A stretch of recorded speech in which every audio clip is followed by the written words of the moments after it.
나의 길, 마음의 길 서평을 소개해 주실 분을 모시겠습니다. 저기 지금 성함이 잘못 표기가 됐다라고 말씀해 주셨는데 신중식 목사님이십니다. 행복한 동산교회 담임 목사님이시고요. 호남신학대학교 교수를 역임하신 신중식 목사님을 따뜻한 박수로 환영해 주시죠.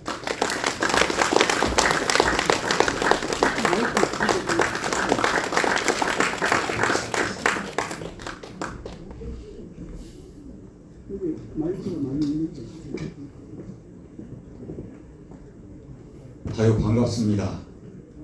부족한 제가 여천 선생님의 신강, 차의 길, 마음의 길 이렇게 서평을 할 수 있게 해주신 하나님께 먼저 영광을 돌리고 존경하는 우리 여천 선생님과 여기 참여한 모든 차인들께 감사를 드립니다.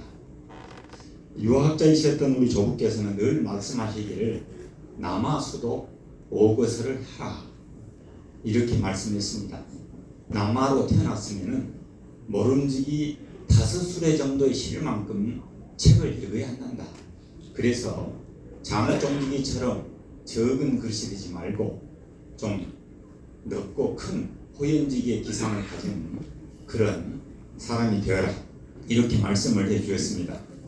그래서 책을 많이 읽기 위해서 어렸을 때 이제 한학을 또 공부하고 동양 철학을 공부하고 또 대학에서는 법학을 공부하고 또 이어서 교육학을 공부하고 또 신학을 공부하고 마지막에는 목회 상담, 기독교 상담, 상담 심리학, 인간 심리를 연구하는 그런 길을 걸어왔습니다. 그러다 보니까 많은 책을 읽는다고 읽었습니다만은 우리 조부께서는 그랬습니다. 많이 읽는 것도 중요하지만은 동양 그 고전, 경전을 많이 읽어야 된다. 그것이 뿌리가 돼야 된다 하면서 부족한 저를 성현, 군자가 되기를 바랬습니다. 그런데 저는 다산 정약용 우리 선생님의 형제들이 서학을 받아들여 가지고 가문이 멸문지화 되었던 그 서학인 기독교에 입문해서 목사가 되었습니다. 이제 목사가 되어서 좁은 길을 걸으면서 선임들이 남긴 좋은 책들을 읽고 공부하고 묵상하면서 귀감으로 살아오고 있습니다. 그런데 누가 저에게 목사님 좋은 책 좀 소개해 주십시오 라고 저에게 추천해 달라고 하면은 경전과 고전을 제외하고는 선뜻 추천할 만한 책이 드뭅니다. 그러나 오늘 저는 여러분에게 좋은 책을 추천하면서 서평을 하고자 합니다. 이 책은 차인이라면 누구나 자기 머리맡에 놔두고 묵상하면서 차를 마시면 차맛이 깊어지고 마음의 양서라고도 말씀드리고 싶습니다. 여러분 이 책은 여기 나오는 차인의 길, 마음의 길 이 책은 단순한 차의 소개를 넘어서서 우리 민족의 정신사와 철학의 깊이를 한 잔의 차에 담아낸 명제라는 생각을 하게 되었습니다. 저는 저 책을 받아가지고 읽으면서 잠을 자지 못하고 끝까지 한 번에 한 4일 정도 걸렸나? 4일 만에 책을 완독을 했습니다. 읽다가 울기도 하고 웃기도 하고 참으로 저의 정신세계를 깊이 끌어당겼습니다. 여러분 한마디로 고전과 다향으로 배우는 마음 공부의 책이었습니다. 여러분 동서고금을 막론하고 수많은 도인들이 불가의 수행자들이나 신선사상의 도인들이나 유교의 선비들이나 기독교의 수도사들이나 복음을 전하는 목회자들이 평생 묻고 찾는 화두가 무엇입니까? 궁극적으로는 마음의 자리로 귀결할 수 있습니다. 그래서 성경 잠언 4장 23절 말씀에 보면 무릇 지킬 만한 것보다 너의 마음을 지키라. 더욱 내 마음을 지키라. 생명의 근원이 여기에서 난다라고 말씀하고 있습니다. 여러분 새롭게 출간된 이 차의 길, 마음의 길 이 책은 분주한 삶을 살아가고 있는 현대인들에게 잠시 멈추어 서서 자신을 돌아볼 시간을 갖기를 제안하고 있습니다. 차를 통해서 마음을 가다듬고 묵상이나 명상이나 선정에 들어서 자신의 마음을 고요히 들여다보는 마음의 양서라고 말할 수 있습니다. 차를 마시는 시간은 빼앗긴 자기의 마음을 돌아보는 시간입니다. 인류가 발견한 은혜로운 차나무에서 내 마음의 차를 들어서 만난 다도 생활에 관한 이야기가 바로 이 책의 시종일관 수록되어 있습니다. 여러분, 춘추 전국시대 우리 맹자님께서는 학문의 길은 다른 것이 없으니 잃어버린 마음을 찾는 일이다 라고 말씀하셨습니다. 여러분, 이는 사람의 마음이요 의는 사람이 가는 길인데 이 길을 버리고 따라갈 생각도 하지 않고 그 마음을 놓아버리고 찾을 줄 모르니 아 슬프도다. 참 통곡을 했습니다. 맹자님께서 아 슬프도다. 사람들은 자신들이 기르는 닭이 석양이 돼서 돌아오지 않으면 쭈쭈 하면서 불러들이거든. 키우던 개가 석양 무렵에 돌아오지 않으면 워리 해피하면서 불러들이거든. 수천리 밖으로 도망가 있는 잃어버린 마음은 찾을 줄 모른다라고 한탄하였습니다. 우리 여천 선생님은 이 차 생활인 다도 생활 역시 마음을 찾는 공부다라고 말씀하고 있습니다. 여러분, 이 책이 왜 좋은 책이냐를 제가 서평해 보도록 하겠습니다. 첫째는 차에 대한 주제가 분명했습니다. 어떤 분은 책을 써놓으면 이야기를 했다가 제 이야기를 해갖고 독자가 혼선하는 경우가 있는데 일관되게 쫙 사람을 끌어당기는 힘이 있었습니다. 그게 다도심도, 즉 차의 길 마음의 길. 여러분, 차를 마시기 위해서는 먼저 어떻습니까? 잔을 비워야 하고 그 다음에 잎이 우러나는 시간을 기다려야 합니다. 이 과정을 통해서 마음에 쌓인 잡념을 비우고 그 자리에 고요함과 여유를 채우는 법을 가르쳐주고 있습니다. 두 번째로는 차를 통해서 사람들과 관계가 회복되는 인문학적인 영성을 담고 있었습니다. 다도와 다다모 자리에는 나이나 지위를 내려놓고 다담 청교를 하게 됩니다. 즉 차를 대접하는 사람의 정성과 받는 사람의 고마움이 교차하면서 진정한 소통과 따뜻한 인간관계가 형성된다는 것입니다. 그 다음으로는 이 책 속에는 제가 보니까 유쾌한 해학과 날카로운 풍자가 담겨져 있어서 깊이 묵상하면은 웃다가 울다가 웃고 울다가 시간 가는 줄 몰랐다는 것입니다. 여러분, 이 126페이지에 보면 다도 철학을 구축한 그 백운건사 이규보 선생의 또 다른 얼굴 이야기가 보면은 대문에다가 나는 개구리가 없는 것이 인생의 한이로다 라고 붙여놨습니다. 개구리 없는 것이 인생의 한이로다. 왜 그랬냐? 이규보 선생이 시험을 보면 계속 떨어지는 거예요. 그 떨어진 이유가 무엇이냐? 고관들이랄지 뒤에서 뒷거리한 사람들이 들어가 버리고 자기같이 공부만 열심히 한 사람은 도저히 들어갈 수 없음을 한탄했던 내용이 유하무하여 인생지한이로다. 이 말을 써놨던 것입니다. 여기가 제가 기가 막혀요. 그 내용을 소개했는데 거리를 지나가다가 임금이 이 말을 보고 들어가서 묻습니다. 그러니까 이렇게 백운거상은 대답을 했던 것입니다. 노래 잘하는 꾀꼬리와 목소리 거친 까마귀가 노래 시합을 했답니다. 그런데 이 목소리 거친 꾀꼬리는 노래는 연습도 안 하고 심판관 백로에게 개구리를 갖다 바쳐가지고 합격을 해버렸다고 해요. 그러니까 자기는 아무리 노래해도 안 된다는 거예요. 그랬더니 그 임금이 이 시제를 장원 이렇게 시제로 주어가지고 장원에 급제했다는 내용이 나오게 됩니다. 이 이야기를 듣고 배꼽 잡고 저는 웃지 않을 수 없습니다. 여러분, 또 교산 허균과 기생 매창의 매창 이 한금의 이야기는 참으로 신분을 넘어서서 그때 당시 양반과 기생과 플라토닉한 사랑을 나눈다는 것은 있을 수 없는 일이요 사실은요. 그런데 이 교산 이 허균이 매창, 기생인 매창 이한금이를 정신력으로 진짜로 사랑하는 거예요. 그러면서 시를 주고받는데 세상에 어찌된 일입니까? 이 기생이 지조가 있는 거예요. 아무라도 이렇게 깊이 사지 않는 거예요. 자기가 정을 주고 마음을 주었던 그 사람에게만 마음을 주면서 자기가 따로 서해에다가 초막을 짓고 삽니다. 그런데 유능하게 그 시를 잘 짓고 검은고를 잘 치는 거예요. 기가 막히게 검은고를 치는 거예요. 그런데 그 마지막 절명시를 내가 보고 눈물을 흘리지 아니할 수 없어요. 혼자서 벅벅 울었어요. 세상에 이 여인이 이렇게도 그 시 내용이 뭐냐면 꽃이 피고 꽃이 지는 사계절이 오건만 이미 찾아오지 않는 거예요. 그리고 왜 그렇게 해는 긴지 저 멀리서 다가오는 배 그 윤술에 그 돛한 배가 온다. 자기가 사랑하는 이미 오기를 간절히 빌면서 인생을 마무리 짓는데 그 나이가 38인 것입니다. 얼마나 눈물이 나는지.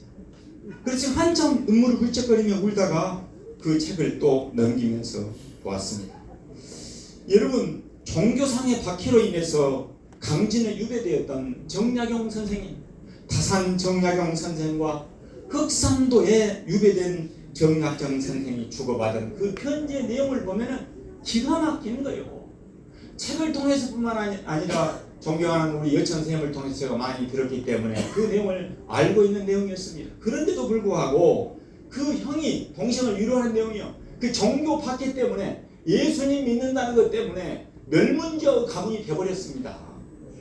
옛날 같으면 저도 지금 멸문지화가 되어버렸을 거야 아마. 그런데 여러분 이 자리에 서서 이렇게 말씀을 전할 수 있는 얼마나 아름다운 세상이 되었습니까? 그런데 그 정약정 형이 동생한테 이런 위로를 어떻게 보니까, 동생아, 너가 정치에 들어가가지고 출세한 것보다도 이렇게 귀양살이하면서 많은 문제를 남기고 이런 것이 후세에 더 유익한 일이 될 것이다. 그러면서 형이 동생을 위로해주는 그 내용이 왜 그렇게도 감동을 주는지 저는 참으로 눈물을 흘리지 아니할 수 없었습니다. 그리고 이 책은 과거를 통해서 오늘을 살고 미래의 꿈을 심어주는 그런 책이었습니다. 여러분, 지금 우리나라가 어떻습니까? 좌파와 우파에 나눠져 있지 않습니까? 그래서 영혼안의 갈등이 심각한 이때에 제가 페이지 61페이지에 보니까 윤집걸중이라는 말씀, 윤집걸중이라는 말씀을 다 이렇게 넣는 거예요.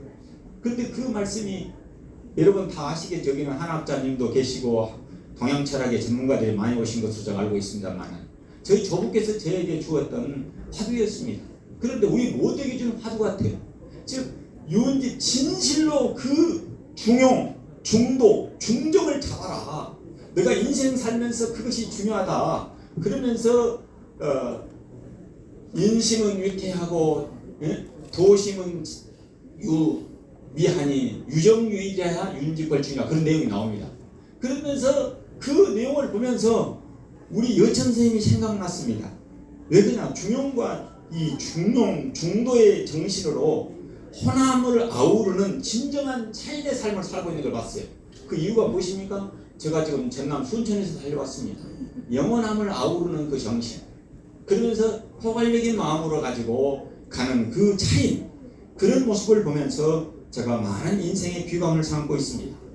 이 책은 차를 마시면서 원고지신이나 법고 창신의 전통을 바탕으로 새롭게 배우고 창조하는 일이 문화창달의 길임을 알고 인간 본연의 모습으로 회복된 진정한 인간인 다도인을 말씀하고 있었습니다. 그러니까 이것을 다른 말로 표현하면은 지민 이렇게도 표현할 수 있고, 논어에서는 분자라고도 표현합니다. 분자, 성인. 진정한 인간, 기독교로 말하는 하나님의 형상으로 회복된 인간을 말씀하고 있습니다. 그 다음으로는 다선 인류의 세계와 역사적인 인물들에 대해서 말씀하고 있었습니다. 이 차 한 잔을 마신다는 것, 이것과 선을 수행하는 것은 결국 한 길이라는 것입니다. 와, 이 차 한 잔을 불교 스님들이 일생을 돌을 닦는 그것에다가 비유를 해서 한 길이라는 것을 제시하고 있습니다. 여러분, 이 책에서 다루는 가장 높은 정신적인 경지가 무엇이냐? 다선 일려와 풍류낙을 누리는 진정한 차입니다. 진정한 차이. 차의 맑은 기운이 인간의 정신을 깨워서 수행의 도구로 쓰였음을 뜻하고 있습니다. 역사 속의 인물들인 차인들은 각자의 방식으로 이를 실천했습니다. 대표적으로 몇 분을 한번 살펴보도록 하겠습니다. 여러분, 백운 이규보 선생을 보니까 고려 말에 많은 차시를 남긴 백운거사, 스스로 백운거사라고 얘기합니다. 이 백운거사의 차 사상은 다도 철학을 고려시대에 구축해 버렸습니다. 그래가지고 뭐라 그러냐, 타오르는 불에 끓인 향기로운 차는 바로 도의 맛이로다. 와, 나 여기서 처음 보는 거예요. 타오르는 불에 끓인 향기로운 차는 바로 도의 맛이로다 라고 읊었습니다. 그는 한 사발의 차는 참선의 시작이라는 것입니다. 그러면서 다선일녀의 정신, 다선일녀의 경지로 절창을 남겨버렸습니다. 차 한 잔에서 깨달음의 경지에 도달한 것입니다. 우리 차문화의 황금 시대를 열어버렸습니다. 고려의 조선 선비의 다도 생활은 우리 차인들의 차의 정신이었습니다. 차를 마시며 다도에 이르는 일과 선정에 드는 길은 둘이 아니다는 것입니다. 백운거사는 다선일녀의 세계를 한 사발에 차는 곧 참선의 시작이라는 이 단 한 구절로 압축해버렸던 것입니다.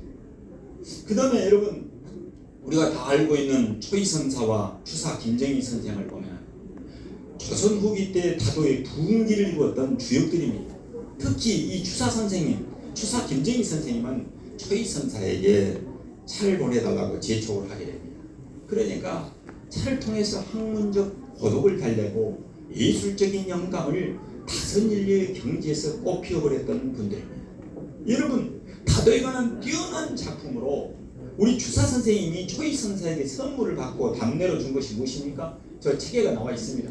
차에게 마음이 명선, 예서처럼 다 써져 있어요. 명선, 그리고 국보 185인 세안도를 통해서 우리는 이 사실을 여러분 돌아볼 수 있습니다. 다산 정약용 선생님 하면 강진에서 유배를 해가지고 유배지에서 차를 통해서 몸에 병을 고치고 정신을 맑게 하며 수많은 저작을 남겼습니다. 다산 선생님은 차는 곧 학문이자 수양이었고 뛰어난 차 사상을 펼쳤습니다. 극산도에 유배된 형 정약용은 이 정약전은 동생 다산에게 그렇게 위로를 하면서 또 고기 잡고 막 그렇게 해가지고 그 어전에 관계된 책을 또 썼더라고요. 그리고 일찍 세상을 떠나게 되는 것을 보게 됩니다. 그 내용을 볼 때 왜 그렇게 마음이 아픈고, 여러분 이 원효 스님의 사상과 우리 여천 선생님의 차 정신을 이렇게 제가 한번 이렇게 쭉 묵상하면서 정리해 보니까 원효 스님은 일체 유심조라고 말할 수 있으면 심외무법, 거기에서 일체 유심조 나온 거 아닙니까? 사실 일체 유심조다 하면은 여천 선생님은 심의 무차라고 말할 수 있겠구나. 원효 스님의 핵심 사상인 일체 유심조와 심의 무법은 차 정신과 완벽하게 맞닿아 있습니다. 여러분, 시간 관계상 그 유래를 다 알기 때문에 제가 말씀드리지 않겠습니다. 여천 선생님은 심외 무차로 해석을 한 것을 느낄 수 있었습니다. 여러분, 차의 맛과 향은 그것을 음미하는 나의 마음과 하나가 될 때 진정한 차를 마시는 것임을 알 수 있었습니다. 결국 찻잔에 담기는 것은 물과 찻잎이지만 그것을 통해서 우주를 담고 마음을 담는 것은 오직 마음에 달려있다는 깨달음으로 귀결됩니다. 그리고 여기에는 한국 차정신의 원형인 절제된 멋과 흥이 넘치는 풍류의 삶을 추구하고 있었습니다. 그래서 저는 그 일부 때 했던 우리 시조창하신 강재일 교수님, 또 야니 김도연 우리 선생님, 색스폰 우리 안전 우리 여봉호 장로님, 우리 어린이들을 보면서 그동안에 우리 민족사에 흘러온 풍류의 그 정신을 생각하게 되었습니다. 그 절제된 그 멋, 절제된 맛, 절제된 흥, 그러면서 그 풍류 낙도를 즐겼던 그 정신을 상상할 수 있었습니다. 여러분, 그래서 여천 선생님은 제가 보니까 82년도에 한국 여천 차문화원을 만들어 가지고 거기에서 지금까지 쭉 신풍류 운동을 전개해 나가고 있는 우리 차문화 운동의 훌륭한 명제를 이렇게 쓸 수밖에 없으셨구나, 이런 생각을 하게 됩니다. 그리고 이 책에는 우리 민족의 정체성인 홍익인간과 제세이화를 통한 행복한 세상을 꿈꾸고 있었습니다. 여러분, 우리가 다 알다시피 이것은 무엇입니까? 우리 고조선의 건국 이념이며 우리 한국인의 중심 사상이 내재된 좋은 책임을 제가 알 수 있었습니다.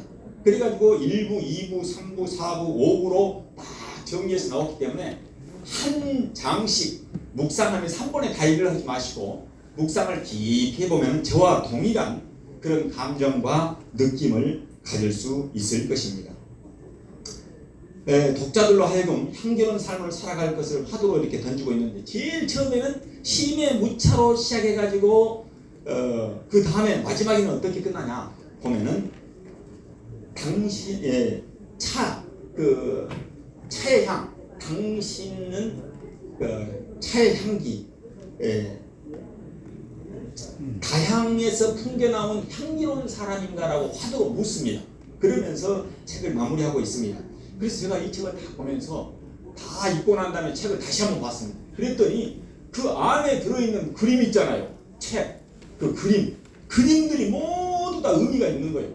사이사이에 있는 매화꽃, 나무 위에 앉은 한 마리의 새, 그리고 여천 선생님이 학춤을 추고 있는 하얀 도포를 입고 학춤을 추고 있는 모습, 하늘을 자유롭게 날고 있는 학 두 마리, 그 다음에 차인들이 차를 마시는 그 아름다운 모습, 명선, 도, 다, 선, 그리고 대자연에서 차를 공양하는 그런 모습, 밤하늘에 떠있는 둥근 달, 그리고 연꽃으로 시작해가지고 44페이지에 304페이지 보면 연꽃으로 딱 끝납니다. 그래서 이걸 보면서 얼마나 깊이 통찰하면서 이 책을 편집하고 구성했는가를 저는 알 수 있었습니다. 이것은 바로 무엇이냐? 또 여천 선생님이 무예차라는 말을 많이 해요. 어떤 걸림이나 형식이 없이 새벽 아침 일찍 일어나서 무예차, 거슬림이 없는 차 한 잔을 마시면 그렇게 하루가 평안하다는 그런 말을 들으면서 그 원효 스님에게서 오는 그 무예에서 오는 것에서 무예차를 아마 이렇게 발상하는 것 같아요. 제가 느낌에 원효 스님의 무예가를 부르면서 무예물을 추는 삶과 이 그림들이, 그 다음에 이 노자의 무의자연의 삶을 그리고 있는 책이라는 것을 제가 입체적으로 느낄 수 있었습니다. 한적한 산사에서 선승들이 마음의 차를 마시면서 선의 경지에 이르는 모습과 신라의 화랑도들과 선비들이 차를 인격의 수양으로 삼아서 마시면서 시를 쓰고 시조를 읊으면서 홍익인간과 제세이화를 꿈꾸며 풍류를 즐겼던 모습을 저로 하여금 상상하게 만들었습니다. 여러분, 저는 이 책을 읽기 전에는 차는 단순한 건강 기호식품이나 음료라고 생각하고 몸에 좋다고 하니까 보이차나 녹차를 제가 끓여서 먹었습니다. 그런데 이 차가 단순한 기호가 아니라 몸과 마음을 다스리는 명상의 도구라는 사실을 깨닫고 난 다음부터는 제가 차를 마실 때 몸과 마음과 자세를 가다듬고 이제 차를 마십니다. 그러면서 정행, 검덕의 그런 자세로, 그 다음에 화경, 청적의 자세로 제가 이렇게 마음을 가다듬고 차를 한 잔씩 이렇게 먹습니다. 그러니까 저 자신이 이제 차인으로 바뀌어가고 있는 것을 제가 제 자신을 보고 있습니다. 여러분, 이 책은 차인들이 차를 마시면서 마음을 찾는 여천 선생님의 생각이요, 역사적으로 한민들의 차 생활을 신뢰를 들어서 설명해주는 마음 공부의 자취가 담겨있는 마음의 양서라고 감히 저는 말할 수 있겠습니다. 차 한잔 앞에서 차의 길, 마음의 길을 읽어보면 스스로를 객관적으로 자신의 내면을 들여다볼 수 있는 여백의 시간이 될 것입니다. 여러분, 저는 유교의 가문에서 태어나고 자라서 동양 고전을 한문으로 읽고 암송하면서 배웠습니다. 그래서 유불선의 고전을 읽으면 인생의 지혜를 얻게 되지만은 이 차는 우리의 삶의 여유와 건강과 평안과 참선의 경지에 이르게 된다는 걸 깨닫게 되었습니다. 앞에 여기 추전 선생님이 계신데 우리 주역에서는 그걸 적연부동이라 하죠. 고요한 마음, 움직이지 않는 평안한 마음입니다. 여러분, 심의 무차, 수진 오소, 이 바로 차의 정신이라는 것을 깨달을 수 있었습니다. 여러분, 제가 마지막에 우리 여천 선생님이 묻고 있는 화두, 나는 누군가에게 향기로운 사람인가? 나는 누군가에게 진정으로 차인인가? 이 화두가 나는 진정한 목사인가? 나는 진정한 그리스도인인가? 나는 진정한 스님인가? 이렇게 돌아보게 하는 그런 화두였습니다. 여러분, 우리 모두가 이 책을 통해서 진정한 차이로 거듭나서 매사에 하나님의 형상으로 회복된 사람으로 차향기를 드러냄으로써 가정과 지역사회와 민족과 이 지구촌에 맑고 밝고 향기로운 세상이 되시기를 예수 이름으로 축원합니다. 마지막으로 제가 한 가지 더 하겠습니다. 우리 여천 선생님은 원효 우리 스님이 시인의 무법 일체유심조라고 한다면 여천 선생님은 차의 길, 마음의 길, 다도, 심도, 시인의 무차의 대명사가 되었습니다. 시인의 무차의 대명사가 되신 우리 여천 선생님 박수 한번 보여주자. 뜨거운 박수로 축복을 하겠습니다. 감사합니다.